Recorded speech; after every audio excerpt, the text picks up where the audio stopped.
Morning, sir. Good morning, brother. Cheers. Music.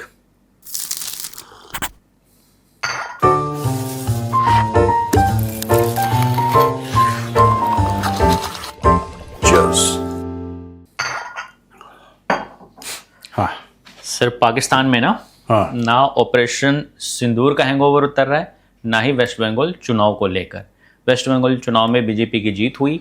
इसके बाद हामिद मीर ने अपने शो में ये सवाल किया कि मोदी, जो कि ऑपरेशन सिंदूर में बुरी तरह मार खाने के बावजूद भी लोगों ने उसको वेस्ट बंगाल में जीत हासिल की। मेरा सवाल, भाई इंटरनल पॉलिटिक्स से जीत हुई, इसका हैंगओवर क्यों नहीं खत्म हो रहा है इनसे? ऑपरेशन सिंदूर में बुरी तरह नाकामी का सामना करने वाला जो मोदी है, उसको वेस्ट बंगाल में बड़ी कामयाबी मिली है, तो इसको आप कैसे देखते हैं? वो सवाल ही नहीं है यार। सवाल ये है कि हामिद मीर एक झूठा इंसान है और हामिद मीर ने अपनी इज्जत बेची है जीएचक्यू रावलपिंडी से एक लिफाफे के लिए। ठीक है, ये आदमी ओसामा बिन लादेन से मिला इंटरव्यू लेने के लिए। ओके, हामिद मीर ने ओसामा बिन लादेन का इंटरव्यू ले रखा है इसने, और वो अच्छा काम किया एज ए जर्नलिस्ट तो जाते हैं हर जगह इंटरव्यू लेते हैं। मैं एक बात पूछना चाहता हूं, हामिद मीर ने, और यही बात जब डीजीएमओ ने बोली थी, हमारा जो प्रेस कॉन्फ्रेंस हुआ था ऑपरेशन सिंदूर का पूरा एक, army navy air force all three were represented by 3 star officers, यही बात बार बार दुनिया पूछ रही है। इसीलिए ऐसे करप्ट और बेगैरत लिफाफा जर्नलिस्ट्स हामिद मीर जैसे, ये आसिम मुनीर के तलवे चाटते हैं, बूटों के तलवे चाटते हैं, और इसीलिए पाकिस्तान में जिंदा है। ठीक है, हामिद मीर से मैं ये पूछता हूं कि तुमने आज तक सबूत क्यों नहीं मांगा? हामिद मीर को पता है कि अगर इसने अपना मुंह खोल, इसमें हिम्मत नहीं है, ये सरकार के खिलाफ पूरी बात कर लेगा, ये फौज के खिलाफ बात नहीं करेगा। क्योंकि सरकार के खिलाफ पाकिस्तान में आप बात कर सकते हैं, उतरी डेमोक्रेसी है। शहबाज शरीफ को रोज गालियां दो, शहबाज शरीफ को दिन में 10 बार गालियां दो। ठीक है, आसिम मुनीर को कुछ बोल के दिखा दे, आसिम मुनीर उठा के ले जाएगा हामिद मीर को, और कोई नहीं, पाकिस्तानी आर्मी का हवलदार आएगा 4 सिपाहियों को लेकर, मुंह के ऊपर कपड़ा डाला और गोल। हाँ, फिर भाई मिलेंगे 2 हफ्ते बाद, प्रॉपरली सॉफ्टवेयर अपडेटेड। कोई पाकिस्तानी पत्रकार ने आज तक पाकिस्तानी फौज को, आसिम मुनीर को एक सवाल यह नहीं पूछा कि सर सबूत कहां है? एक सबूत दे दो जो आप कहते हो कि चलो, आप कहते हो आप जीत गए, very good, congratulation sir, we are very impressed. जीत का सबूत दे दो। हिम्मत नहीं है, इनके बाप दादाओं में हिम्मत नहीं है। और मैं किसी भी पाकिस्तानी जो जर्नलिस्ट है, चाहे वो नजम सेठी है, चाहे वो हामिद मीर है, चाहे कोई भी है, मैं तुम लोगों को चैलेंज कर रहा हूं यहां पे। ठीक है, मैं चैलेंज कर रहा हूं तुम लोगों को, तुम एक सैटेलाइट इमेज दिखा दो जो कि रेटिफाइड है। ठीक है, ऐसा नहीं कि तुमने वो चीप से वो 5-5 हजार रुपए के जो लाहौरी ग्राफिक आर्टिस्ट हैं उनको बोल दिया बनाने के लिए, जैसे इन्होंने पूरा राफेल डाउन करा था, तो भाई इन्होंने पूरा वीडियो गेम से निकाल के दे दिया था, फिर पाकिस्तानी खुद ही ट्रोल करने लगे इनको। मेरी पूरी पाकिस्तान की मीडिया कम्युनिटी को चैलेंज है, यहां से बैठे बैठे मैं चैलेंज कर रहा हूं पूरी पाकिस्तान की मीडिया कम्युनिटी। आप कितने भी बड़े एंकर हो, आप कितने भी तीसमार खान हो, आप एक सबूत ला के दिखाइए, एक सबूत ला के दिखाइए कि आपने भारत का कोई एयरबेस तबाह किया, या आपने S-400 तबाह किया, या आपने ब्रह्मोस तबाह किया। भारत के अंदर आपने जो मिसाइलें भेजी या भारत के अंदर आपने ड्रोन भेजे, उससे भारत को जो नुकसान हुआ हमारे मिलिट्री इंस्टॉलेशन पे या हमारे कोई S-400 पे, ब्रह्मोस पे, आप एक का सबूत दिखा दीजिए। यह मेरा खुला चैलेंज है पूरे पाकिस्तानी मीडिया को। ठीक है, अगर तुम में 2 कौड़ी की औकात भी है ना, 2 कौड़ी की औकात है तुम लोगों की, ठीक है, अपने आप को तुम इंसान का बच्चा कहते हो, प्रूव मी रॉन्ग, गलत प्रूव कर दो। और अगर तुमने दिखा दिया कि ठीक है साहब ये चाइनीज सैटेलाइट है, कोई बात नहीं, अग्रीड, तुम्हारे तो दोस्त हैं, sweeter than Honey, Chinese satellite से, अमेरिकन सैटेलाइट से, किसी भी सैटेलाइट से, कि भारत में ये नुकसान हुआ है, पाकिस्तानी फौज ने, तुम्हारा जो सो कॉल्ड फील्ड मार्शल है वो चोट्टा है, आसिम मुनीर चोर का बच्चा है, जंग हारा, बंकर के अंदर छुप गया, खुद का प्रमोशन कर लिया, और स्पाइनलेस तो है ही तुम्हारा प्राइम मिनिस्टर शहबाज शरीफ, रीढ़ की हड्डी तो है नहीं उसकी, रेंगता रहता है जमीन पे। उसने बोला जी मालिक आप बताइए क्या करवाना है पार्लियामेंट से। पार्लियामेंट में तो वैसे ही आसिम मुनीर के अर्दली भर पड़े हैं पूरे के पूरे। इनकी पार्लियामेंट यार जिस तरीके से बात करती है, एक वो नहीं है, एक जो कह रहा था कि मैं आसिम मुनीर का सिपाही हूं, है ना सर, आज क्वेश्चन में भी है, वो एनर्जी मिनिस्ट्री है पाकिस्तान का। जस्ट इमेजिन यार तुम लोगों की इतनी ऑर्डिनरी औकात है। मैन ऑफ आसिम मुनीर, ऐसा एक आम शहरी उन्होंने यूज किया। नहीं शहरी नहीं, उसने कुछ और कहा होगा। मैंने रखा है उनको ऑर्डिनरी वर्कर ऑफ आसिम। हाँ तो शहरी नहीं, आप शहरी बोल रहे हैं, ordinary worker of Asim Munir ना जी। और ये पाकिस्तान का मंत्री है। हाँ, एनर्जी मिनिस्टर। हाँ एनर्जी मिनिस्टर है। ये देखो यार, परवेज मलिक नाम इनका। परवेज मलिक, ये इन पाकिस्तानी मिनिस्टर्स की वजीरों की औकात है। देख लिया, ये बात कर रहे हैं ऑपरेशन सिंदूर। ऑपरेशन सिंदूर हामिद मीर तुम माउथ वॉश लो, लिस्ट्रीन का बढ़िया वाला आता है, पहले माउथ वॉश अपना करो। तुम्हारे मुंह से जो वर्ड्स निकल रहे हैं तुम्हें पता नहीं, ये तुम्हारे वजीरों की औकात है यार। ये तुम्हारे दो कौड़ी के तुम्हारे वजीर यार, 2 कौड़ी के वजीर तुम्हारे। आसिम मुनीर का एक मैं वर्कर हूं, एक छोटा वर्कर हूं। ये क्यों नहीं कहता कि आसिम मुनीर का नौकर हूं? सीधी बात बोलना यार, वर्कर क्यों इंग्लिश बोलते हो? वैसे ही तुम्हारे जो जनरल चौधरी है, डीजी, एसपीआर, उसको इंग्लिश से नफरत है, वर्कर क्यों बोलते हो? आप सीधा बोलो, गुलाम आसिम मुनीर का। टू द पॉइंट रही। बूट पॉलिश है, सबके सब बूट पॉलिश है, सब चेरी ब्लॉसम की डिस्ट्रीब्यूटरशिप खोल रखी, सब लगे आसिम मुनीर का बूट पॉलिश कर रहे हैं। चमकता रहना चाहिए, चमकता रहना चाहिए। शक्ल दिख रही है मालिक मुझे अपनी बूट पे, आपके इतना आसिम मुनीर। ये कौम जब गैरत की बात करती है ना, जब पाकिस्तानी गैरत की बात करते हैं, और जब इनको मैं आईना दिखाता हूं तो इनके तन बदन में आग लग जाती है। ये बिके हुए लोग हैं ये, इनमें कोई ना रीढ़ की हड्डी है, ना इनमें कोई गैरत है, ना सेंस ऑफ ऑनर है। ये है ही नहीं। आज की तारीख में आसिम मुनीर का इनको लगता है कि आसिम मुनीर अगले 5-7 साल तक तो हमारा बॉस रहेगा। तो फिर ये स्टेटमेंट है कोई? आप बताओ। वो भी सिटिंग मिनिस्टर के, जो सिटिंग में, मैं कह रहा हूं रेडी वाला है कोई, सिटिंग मिनिस्टर को मारो गोली, कोई रेडी वाला है, उसके लिए स्टेटमेंट है। ये इनके हाल हैं। मुझे तो लगता है कल पाकिस्तान का जो राष्ट्रपति है जरदारी, वो ना बोल दे कि मैं आसिम मुनीर का एक छोटा सा वर्कर हूं। दिल में तो उसके वही होगा कि आसिम मुनीर का वर्कर हूं। जब देखो, जब पूरी की पूरी जो पाकिस्तानी कौम है ना, पूरी कौम जब ये फौजियों के बूट के नीचे पैदा हुई, फौजियों के बूट के नीचे बड़ी हुई, तो इनके मुंह से फिर यही निकलेगा। इनको आदत है, कोई यंग सा कैप्टन होगा 25-26 साल का, 4 थप्पड़ मारेगा, इनकी बेइज्जती कर देगा। ये कुछ नहीं कर पाता, मालिक। ये हर समय ऐसे ही पैदा हुए हैं।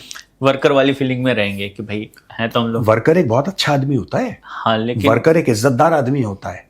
ये बेगैरत लोग हैं।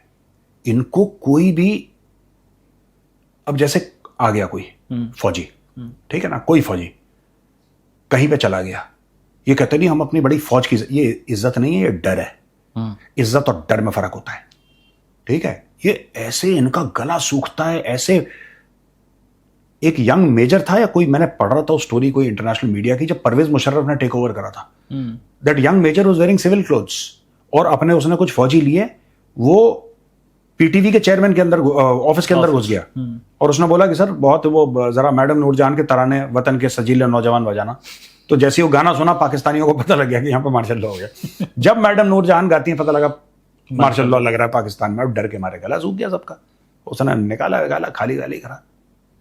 तो ये इनकी औकात यही है। ये जस्ट इमेजिन, एक आम आदमी के लिए भी बहुत बड़ी शर्म की बात है, यहां पे एक मिनिस्टर कह रहा है कि मैं आसिम मुनीर का वर्कर हूं। कोई डोनाल्ड ट्रंप की चापलूसी कर रहा है, कोई आसिम मुनीर की चापलूसी कर रहा है। वो भी है सर आज। हाँ है डोनाल्ड ट्रंप। बताओ। नजम सेठी ने एक शो के दौरान कहा कि भाई डोनाल्ड ट्रंप ने कहा कि हमने 4 प्लेन गिराए हैं, हम भी बोलने लगे 4 गिराए। मैंने सुना है। हाँ, और वो 7 गिराए, तो हमने, तब तो ये भी मान रहे हैं ना कि इस बात में कोई सच्चाई नहीं है, मान तो रही है, जो डोनाल्ड कहता है ये बोल देते हैं। डोनाल्ड ट्रंप ने पहले बात की थी कि 4, रिमेंबर शुरू में जब उसने कहा था कि 4 एयरक्राफ्ट, बाद में वो 7 पे पहुंच गया, बढ़ाते हाँ 7 पे पहुंच गया ना जी। हमने आज तक कभी नहीं कहा था 7, हम हमेशा पहले 4 कहे, फिर 5 कहे, फिर 6 पे आ गए। हाँ। हमने 7 नहीं कहा था, उससे भी 7 कहता है। इसे ब्रीफिंग भी दी तो गई वो नहीं, तो वो जाहिर है ना, अब डोनाल्ड ट्रंप 7 कह रहा है तो आप तो 7 ही कहना है। देखो सुनो, आपको लाहौरियों का आपको एक कैरेक्टर समझना पड़ेगा। व्हेन आई से Lahori, I mean people surrounding Lahore, not just Lahore, ये गुजरांवाला, सियालकोट, इनका एक आपको जो एक किरदार है ना, वो आपको समझना पड़ेगा, कैरेक्टर समझना पड़ेगा इनका। इनको जो पैसा दे दे उसको सलाम करते हैं ये, जो इनको कुछ दे दे, आप इनको कुछ दे दो ये आपके बन जाएंगे और ऐसा दिखाएंगे कि आपके लॉयल हैं, और फिर दूसरा कुछ दे देगा तो आप ही की पीठ पे खंजर उतार के उसके लॉयल हो जाएंगे, फिर आपने वापस कुछ दे दिया तो दूसरे की पीठ पे खंजर फिर आपके पास। ये ऐसे गोल गोल घूमते हैं। आज की तारीख में डोनाल्ड ट्रंप ने एंड में क्या बोला था, 11 जहाज गिर गए, very beautiful, very expensive. Donald Trump भी महाबदमाश है, उसने ये थोड़ा ना बोला किसके गिरे, वो तो कह रहा है गिरे, वो तो कह रहा है गिरे, वो ये थोड़ा ना कह रहा है कि किसके गिरे, उसने भी मिस्ट्री बना के रखी हुई है। आज की तारीख में पाकिस्तान के अंदर लोग क्वेश्चन करना शुरू कर दिया है, नॉट मेन स्ट्रीम मीडिया के जर्नलिस्ट, आम पाकिस्तानी ने क्वेश्चन कर दिया है कि साहब एक बात बताइए, ठीक है, आप आसिम मुनीर के लिए कि साहब आप क्या अपने आप को खुदा समझते हैं, क्या है, आप कहते हैं आपने भारत को हरा दिया, हमें सबूत दे दो। जैसे जब हम कहते हैं कि हमने पाकिस्तान के 2 टुकड़े करे तो हमारे पास फोटोग्राफ्स हैं, पाकिस्तान ने सरेंडर साइन करा है, वो डॉक्यूमेंट है, ए नियाजी की पिस्टल है जो पाकिस्तान के 93,000 फौजियों ने सरेंडर करा था, अपनी पैंटें उतारी थी, उनको हमने भारत में बैठ के 3 साल खिलाया है। गोल्फ खेलता था हरसुम ए नियाजी, और शाम को उसको चाहिए जॉनी वॉकर ब्लैक लेबल, उसको 3 साल जॉनी वॉकर पिलाई है, 3 साल। और भाई रोज टाइट, सवेरे गोल्फ, रात को टाइट, सवेरे गोल्फ, ये है प्रिजनर ऑफ वॉर, ठीक है ना। 93,000 पाकिस्तानियों को दिन में 3 बार खाना और 2 बार चाय, वी हैव डन दैट, ठीक है। बट आप देखो इनको पाकिस्तानियों को, अनग्रेटफुल, टोटली अनग्रेटफुल।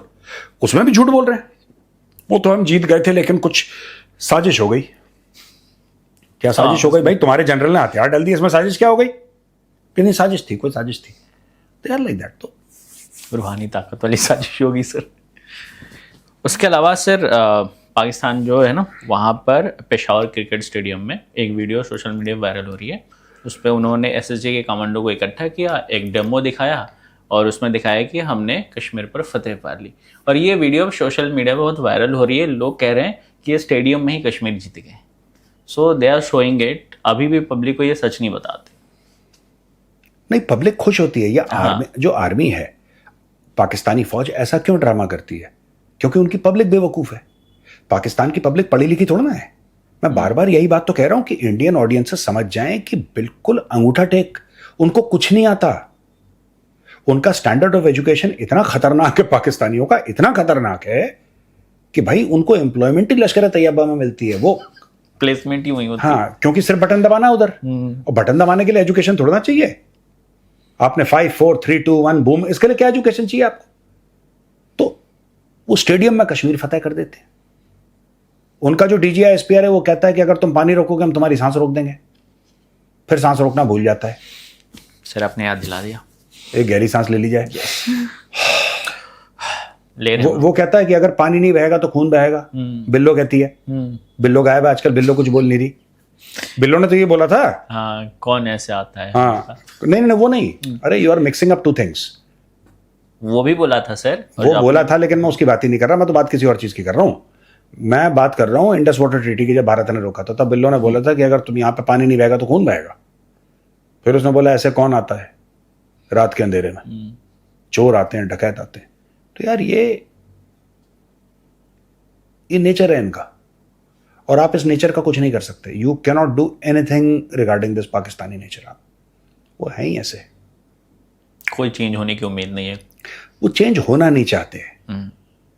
उनको गटर में रहने की आदत हो गई है, उनको कीचड़ गंदगी में लौटने की आदत हो गई है। आप उनको नहीं निकाल सकते यार। आप पाकिस्तानियों को, वो नहीं मानेंगे। उनका वही कंफर्ट जोन है, उनका वही कंफर्ट जोन है। आप क्या कर लोगे? आप उनको, सीधी बात है, हामिद मीर क्या बोल रहा है कि मोदी बंगाल में इलेक्शन जीत गया, फिर कह रहा है कि 90 लाख मुसलमानों को वोटर लिस्ट से निकाल दिया। उसमें कई सारे तो वो थे जो पहले मर चुके थे। एसआईआर कोई मुस्लिम्स के खिलाफ नहीं हुआ था, एसआईआर तो जनरली हुआ था। जो भी है उसमें कई हिंदू भी निकाले गए, ठीक है। हामिद मीर एक जमाने में जर्नलिस्ट हुआ करता था, बहुत पहले, आज से 30 साल पहले। अब हामिद मीर सिर्फ एस्टैब्लिशमेंट का दलाल बन के रह गया है, सिर्फ और सिर्फ एस्टैब्लिशमेंट का दलाल बन के रह गया। ऑल्सो नजम सेठी, ये एस्टैब्लिशमेंट के दलाल बन गए। अब इनमें हिम्मत नहीं है मुंह खोल दें, और अब इनकी उम्र भी हो चली। अब ये कहते हैं कौन पंगा लेगा यार। पता लगा किसी हवलदार ने, पाकिस्तानी फौज के हवलदार ने लाती मार दी तो पता लगा हिप की हड्डी खिसक गई, उसी में साले 6 महीने लग गए रिपेयर होते होते, और मारो गोली, कोई नहीं है। सो अब ये दलाल बन चुके हैं एस्टैब्लिशमेंट के, ये वही बातें करते हैं। छोटी सी बात है, आप एंटी इंडिया बिल्कुल बोलिए, मैं तो एंटी पाकिस्तान बोलता हूं, मैं तो बोलता हूं एंटी पाकिस्तान, और मैं उसी पाकिस्तानी की इज्जत करूंगा जो कि एंटी इंडिया बोलेगा। अगर आप प्रो इंडिया बोलोगे मुझे लगेगा आपका कुछ गेम है, तभी आप बोल रहे हो। तो आप एंटी इंडिया बोलो, बिल्कुल एंटी इंडिया बोलो, दबा के एंटी इंडिया बोलो, लेकिन सवाल तो पूछो अपनी फौज से, अपने फील्ड मार्शल से कि बेटे एक बात बता, तूने प्रमोशन अपना कैसे करवा लिया बे झूठ बोल के? कोई पूछने वाला ही नहीं है कोई। पर ये देखो, जब परवेज मुशर्रफ ने करा था ना इनके यहां मार्शल लॉ, तब भी ये सड़क पे नहीं आए थे। अयूब खान ने करा था, ये कभी सड़क पे नहीं आए। ज़िया-उल-हक के समय ये सड़क पे नहीं आते, ये लोग कभी घर से बाहर नहीं निकलते, एक्सेप्ट कर लेते हैं। नहीं, ये गुलामों का खास नेचर होता है। जो जिंदा कौमें होती है ना, ये जिंदा कौम नहीं है, क्योंकि जो जिंदा कौमें होती हैं वो सवाल पूछती हैं, वो डट जाती हैं, वो आगे खड़ी रहती हैं। ये ऐसी कौम है जो ये निहारी खा के सो गई सवेरे। इसने निहारी खाई, हाँ सवेरे खाते हैं निहारी, सवेरे निहारी खाई उन्होंने, इतनी 10-10 रोटियां खाई और फिर सो गए। इनको कोई फर्क नहीं पड़ता, इनका मुल्क गड्ढे में जा रहा है, सब इतना पैसा इकट्ठा कर लो कि खुद भाग जाओ, बस इनका इतना सेट है। इससे ज्यादा they are not interested in Pakistan and all that. और ये भी हामिद मीर वगैरह जो है वहां पे, नजम सेठियां, they are just earning money. जिस दिन ये रिटायर हो जाएंगे लंदन भाग जाएंगे। इनको पागल कुत्ते ने काटा है जो ये पाकिस्तान में रहेंगे। सर मोहसिन नकवी, ठीक है, ये बांग्लादेश गए, बांग्लादेश क्रिकेट बोर्ड से मिले और इन्होंने ये कोशिश की है कि ये जो आईसीसी के जो फॉरेन टूर्स होते हैं उसको चैलेंज किया जाए। उनका मानना है कि बांग्लादेश और पाकिस्तान मिलकर आईसीसी में जो टीम्स हैं फॉरेन जाती हैं उसको चैलेंज किया जाए। तो ये अलग सा गैंग बना रहे हैं, अपना इनका बोर्ड चल नहीं रहा, पैसे किसी को क्या चैलेंज कर रहा है मुझे समझ में नहीं आया सर। जैसे आईसीसी की जो टूर होते हैं ना, फॉरेन टीम्स की फॉरेन टूर्स होती हैं, एक कंट्री में दूसरे कंट्री में जाके खेलती है, इसमें इनका कहना है कि पाकिस्तान को साइडलाइन किया जा रहा है, उतनी तवज्जो नहीं मिल रही। So he align with the Bangladesh cricket board, वो गए हैं। बांग्लादेश क्रिकेट बोर्ड ने अभी इस पर कोई स्टेटमेंट नहीं दिया, लेकिन ये कोशिश कर रहे हैं कि इसको चैलेंज किया जाए कि सिर्फ आईसीसी जो फॉरेन टूर्स होते हैं उसमें इस पागल के बच्चे ने बांग्लादेश को वर्ल्ड कप से निकलवा दिया था। हाँ, ये पॉलिटिक्स और ये फिर गया है। हाँ, दिस इज, मैं बता रहा हूँ, ये ब्रीड जो है ना लाहौर की, ये ऐसे ही है ये। तो यार ये इनका यही हाल है। इन्होंने बांग्लादेश का भट्टा बैठा दिया, फिर पहुंच गए कि हमारे खिलाफ साजिश हो रही है। तुम्हारे खिलाफ साजिश नहीं हो रही, तुम्हारी टीम घटिया है। तुम्हारी जो पाकिस्तान की टीम है उसको तो लाहौर से इस्लामाबाद जाने की परमिशन नहीं होनी चाहिए। तुम कहाँ इंग्लैंड जाने के चक्कर में? सर वोट भी तो इतना करप्ट है, अभी पैसों पीएसएल में भी पैसे को लेके बड़ी वो ही खौआ कौम है। मैं बता रहा हूँ पूरी की पूरी जो टॉप टियर है इनका, ये खौआ है सबके सब यार। वो जो पीएसएल वाले कह रहे हैं कि हमारा पैसा तो लेके बैठा हुआ है आसिम मुनीर, इसने अपने जीजा को पकड़ा दिया होगा, इसने अपने जीजा आसिम मुनीर को पकड़ा दिया, आसिम मुनीर ने इंग्लैंड भेज दिया। किसी का पैसा नहीं, सब चोरी करप्शन यही काम करते हैं। उस मुल्क की मैं बता रहा हूं कभी तरक्की हो नहीं सकती। इनकी तरक्की सिर्फ टिकटॉक पे होती है, सोशल मीडिया पे होती है, ट्विटर पे इनकी इकोनॉमी टॉप पे जा रही है। ट्विटर पे हर एक एयरपोर्ट पे लोग पाकिस्तानी, अरे आप पाकिस्तान से हैं, अरे वाह आप तो अमन का पैगाम लेकर आए हैं, अरे हम आपके हाथ चूमना चाहते हैं, आप पाकिस्तान वर्ल्ड पीस कराने आए हैं। यार मुझे एक बात समझ में नहीं आई, पाकिस्तान की इकोनॉमी के फैसले आईएमएफ कर रहा है, पाकिस्तान की पूरी स्ट्रेटजी और जियोपॉलिटिक्स के फैसले अमेरिका कर रहा है, पर दुनिया भर के फैसले पाकिस्तान कर रहा है। पहले खुद के तो कर ले भाई फैसले, बाद में करियो दुनिया के। ये सोशल मीडिया पे करते हैं, सोशल मीडिया पे सारी दुनिया का फैसला ये हो गया, पाकिस्तानी गए तो लोग हाथ चूमने लगे। पता नहीं यार, they are very they are confusing, corrupt and without a backbone. Sir viewers हैं अभिषेक, ये वेस्ट इंडीज से हैं, इन्होंने मैसेज किया, कमेंट में लिखा कि इंटरनेशनल कम्युनिटी जो बलूचों के इश्यूज हैं उनको लेकर इतना क्यों नहीं बात करती, जबकि पाकिस्तान जो है दूसरे देशों के माइनॉरिटी को इश्यूज को लेके इंटरनेशनल मीडिया में ज़्यादा सक्सेसफुल होता है कंपेयर टू अपने कंट्रीज को लेके? नहीं, बलोचों की बात इंटरनेशनल कम्युनिटी क्यों नहीं करती? हाँ, इंटरनेशनल मीडिया में इतनी बात क्यों नहीं होती? मेरी तो ये शिकायत है कि इंडिया क्यों नहीं करता बात, इंटरनेशनल कम्युनिटी को तो छोड़ो, भारत क्यों नहीं करता बलोचों की बात? यार हम किसी के ऊपर इल्जाम कैसे कर सकते हैं? हम किसी के ऊपर इल्जाम लगा सकते हैं कि इंग्लैंड तुम नहीं बात कर रहे बलोचों की, अमेरिका तुम नहीं कर रहे। वो पहले मुड़ के ये बोलेगा भाई साहब आप पहले खुद बात कर लो। हमें बलोचों को सपोर्ट करना पड़ेगा। हमें बलोचिस्तान, देखिए अगर बलोचिस्तान को आजाद करना है, ठीक है ना, Balochistan is 44% of Pakistan land mass, लेकिन उनकी पॉपुलेशन बहुत कम है और जो लाहौरी हैं वो हावी हो जाते हैं। लाहौरीज जो हैं वो हावी हो जाते हैं क्योंकि उनकी पॉपुलेशन ज्यादा है।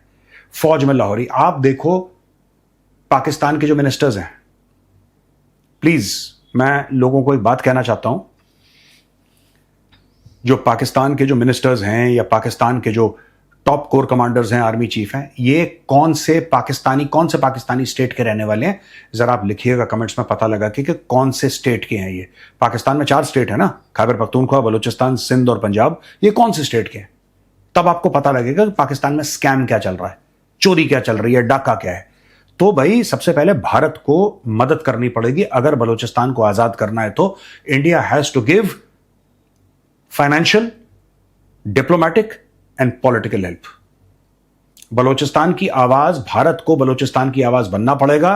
और दुनिया में, चाहे वो वॉशिंगटन डीसी हो, चाहे वो कहीं भी हो दुनिया में, लंदन में, हर जगह पाकिस्तान के सीनियर मिलिट्री ऑफिशियल्स के ऊपर सैंक्शंस हो because of human right violations in Balochistan. उनके ऊपर सैंक्शंस होने चाहिए। सबके सब चोर के बच्चे जाके लंदन में बैठ जाते हैं, सीनियर ऑफिसर इनके, ब्रिगेडियर ऑनवर्ड, सबके सब वहीं पे बैठे हैं। कोई लंदन में बैठा है, कोई कहीं बैठा, कोई सब चोर, सब चोर। भाई तू ब्रिगेडियर है, तेरी पेंशन कितनी है? ठीक है, तेरी पेंशन कितनी, जरा ये बताइयो। और बैठ कैसा रहा है लंदन में, खर्चे कैसे निकाल रहा है अपने? ये सारे के सारे अरबों डॉलर का लूट मार के ये बाहर चले जाते हैं। इनके ऊपर individually ministry of external affairs के अंदर एक बॉडी बनाई जाए जो इंडिविजुअली टारगेट करे, उसका प्रूफ निकाले और इन सब के ऊपर सैंक्शन लगवाए कि दे शुड नॉट बी। इनको सड़ने दो वहीं पे, इनको सड़ने दो लाहौर के अंदर, ही उसी लायक हैं। They are worthy of Lahore only. Liberty Chowk के आसपास सड़ने दो इनको। सर विनोद हैं, इन्होंने अपनी लोकेशन नहीं बताई है, बट इन्होंने क्वेश्चन पूछा है कि पाकिस्तान जो है अमेरिका और ईरान के बीच में मीडिएट करने की कोशिश कर रहा है, तो क्या भारत को लेकर भी यूएस को इन्फ्लुएंस कर सकता है पाकिस्तान? भारत को लेकर अमेरिका को इन्फ्लुएंस? हाँ। वो तो पाकिस्तान इतने सालों से यही काम कर रहा है। ओके, यही करने की कोशिश करता है पाकिस्तान 24 घंटे, यही काम करता है पाकिस्तान। पाकिस्तान कभी ये नहीं करता कि अमेरिका, देखो इतने चोर हैं ये पाकिस्तानी, इनके जो अशराफियां हैं, जो क्रीम है इनकी, so called bloody rancid cream, but whatever, इनके साथ अमेरिका की अच्छी बन रही है।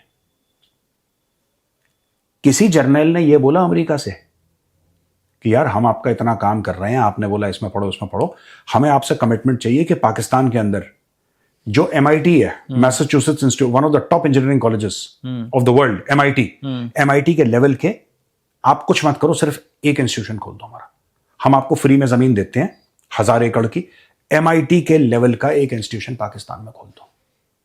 यही चीज सऊदी अरब के पास जाओ, ठीक है, आप हमें इतना पैसा देते हो, आप एक काम करो, टॉप मेडिकल कॉलेजेस पाकिस्तान में खोलो, आप फंड करो उसको, फिर आप कतर के पास जाओ, जो भी आपके इस्लामिक दुनिया के, फिर आप चाइना के पास जाओ। ये कभी नहीं करते ऐसा, ये कभी भी नहीं करेंगे ऐसा, ये करते ही नहीं, इनको इंटरेस्ट ही नहीं इन सब चीजों में। अगर आप पाकिस्तानियों से ये पूछ लो, एक छोटी सी बात पूछ लो पाकिस्तानियों से कि इतना जो तुम्हारे पास लोन का पैसा आया, अभी कल परसों भी हम बात कर रहे थे, फिर से IMF ने ओके कर दिया लोन का, वो पैसा गया कहां यार? ये कभी, मैं वही बोल रहा हूं ना, ये जो इनके जर्नलिस्ट हैं, ये जो जर्नलिस्ट हैं, ये क्या नाम है, हामिद मीर और नजम सेठी जैसे जर्नलिस्ट, ये कभी ये सवाल नहीं पूछेंगे कि भाई तुम लगातार, because they are beneficiaries of the system. थोड़ा बहुत तो इनके पास भी आता है माहौल बनाने के लिए। पाकिस्तान, हर हफ्ते खबर आती है पाकिस्तान ने इतने अरब लोन में मिल लिए, इतने अरब लोन, वो पैसा जाता कहां है? कोई नहीं पूछता, नोबडी आस्क्स, उसकी कोई अकाउंटिंग नहीं है, वो खाली किताब है पाकिस्तानियों। इसीलिए जो पाकिस्तान की गवर्नमेंट है वो स्कूल नहीं बनाती, दे डोंट कंस्ट्रक्ट स्कूल्स। वो मदरसे बनाएगी, स्कूल नहीं बनाएगी। अगर स्कूल बना दोगे और मॉडर्न एजुकेशन, साइंस और मैथ्स और इंग्लिश सीख लेगा कोई बच्चा, तो फिर that kid will ask questions. वो बच्चा बड़ा होकर बोलेगा कि पैसे कहां गए बताओ। उनको नहीं चाहिए, उनको चाहिए मदरसे में भेजो तो बात करेगा रूहानी ताकतों की, कि ऑपरेशन सिंदूर के दौरान 4 जिन्न आए थे, जो 4 जिन्न गए थे भारत में लड़ने के लिए। इनको ऐसे लोग चाहिए यार। That's the truth. आज के लिए इतने हैं सर। ठीक है, Okay. चलो, ऑल राइट, ठीक है भैया राम। जय हिंद।